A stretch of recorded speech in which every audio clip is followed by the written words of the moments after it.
The news can get things wrong, and if you're a police officer and subject of an unflattering news story where some facts are wrong, you probably will think about whether you can bring a lawsuit against a news organization. This week, I want to address that question and how the answer revolves around a major U.S. Supreme Court ruling, New York Times versus Sullivan. I'm Steve Cerbalic, and I'm a panel attorney for ASCOPS in Arizona. Negative.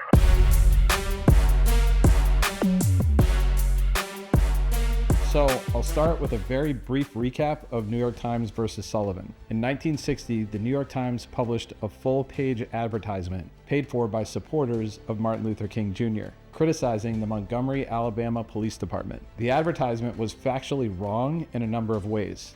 L.B. Sullivan, the Montgomery Police Commissioner, sued the Times for defamation. After Sullivan won $500,000 in damages by jury verdict, and the verdict was upheld by the Alabama Supreme Court, the U.S. Supreme Court took up the case. In 1964, in a 9-0 decision, the Supreme Court held that the Alabama verdict violated the First Amendment. The court found that the First Amendment required courts to defend the principle of wide open debate in the press and adopted a standard of actual malice for actions against members of the media if they are brought by public officials. So, in order for a public official to prevail against a news organization, the public official would need to show that the press published the statement knowing that the statement was false, or with reckless disregard of whether the statement was false. After New York Times versus Sullivan, other court rulings make it clear that police officers are considered public officials, regardless of their rank. Bringing this back to the example I talked about in the introduction, if an officer is the subject of false statements made by the media,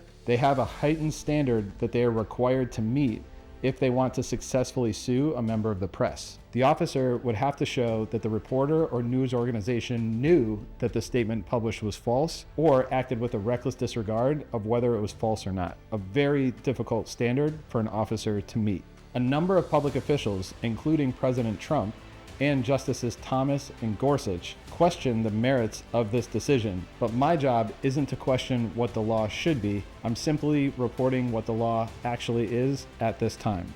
If you have any questions or comments, please leave them in the comment section down below. Don't forget to like, subscribe, and turn on notifications.